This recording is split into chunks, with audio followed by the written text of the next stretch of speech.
chita sous sofa. Marchandise la bombe babine en détail, n'importe prix ou vle vendre stock là.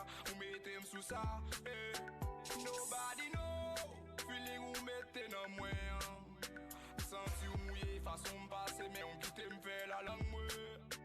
Baby you know, dis que ça ou passe la langue. L'homme met mes sous pour façon passer, mais ou mettez na pour moi. Yo, boss mwen. Boss mwen. Again, man. Yo, mwen. Yo. Boss mwen, again, man. Ana posa avon ou pa? Lo mouche. Ay, pose. Mabolo. Again, Matista. Pose mwen bay. Ah, ba da pou respect an ou pa? Che ape ba mwen. Ya bon bay musique la men, so fe. Pose mwen bay. Ah, men ko bon service men. Akati ba bon service on. Mwen bay.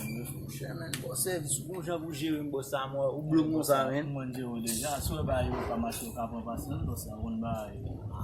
Bagay nan men, konen la blok ba la.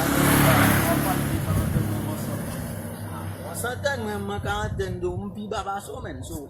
Ah men santen ba yo bi ret men. Ah men ta parle avec petit ala moi tu dégager mon bay va ton.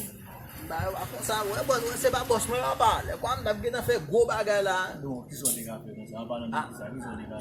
Ça al de nèg moi la min fait plein tête tout bay parce que boss poser pas sens men.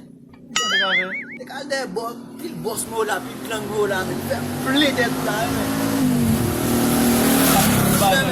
Blok mouche ou.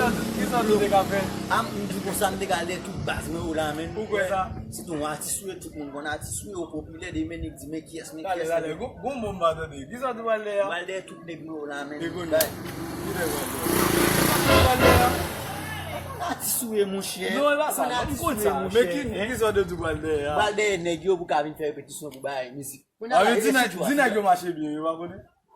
Chef, ça va importe bien risque là, boss. Ah, mais c'est ça vous devez faire, vous faites parler. Vous faites parler, frère. OK, boss. Mais nous qui quitte.